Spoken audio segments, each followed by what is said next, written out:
Hello guys, ഞങ്ങൾ പാലക്കാട്ടുകാർക്ക് ഒരു ശീലമുണ്ട് കേട്ടോ. നമ്മുടെ നാട്ടിലൊക്കെ എന്തെങ്കിലും പരിപാടി നടക്കുവാണെങ്കിൽ ഈ വെറ്റില, അടയ്ക്ക അതെല്ലാം കഴിക്കും. ഇന്ന് ഞങ്ങളൊരു ഹൗസ് വാമിങ്ങിന് പോയിട്ടുണ്ടോ. അപ്പം എൻ്റെ അനിയത്തി അവിടുന്ന് കുറച്ച് വെറ്റില മോഷ്ടിച്ചിട്ടുണ്ട്. അടിച്ചു മാറ്റിയ വെറ്റില ഞങ്ങൾ പോകുന്ന വഴിക്ക് കഴിക്കാൻ നിൽക്കാം. വെറ്റിലയിൽ ചുണ്ണാമ്പ് ഇടറിയിട്ടുണ്ട്. ഞങ്ങൾ പാക്കിടാൻ പോകണം. അപ്പോൾ അതേ സംഭവമൊക്കെ ഇട്ടതിന് ശേഷം നമ്മൾ മടക്കുന്നൊരു പ്രത്യേക രീതിയുണ്ട്.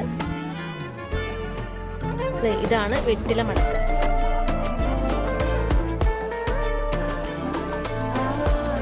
നമ്പൂരി ഭാഷ പറഞ്ഞെങ്കിൽ ഞങ്ങളുടെ വെറ്റില കഴിക്കണം.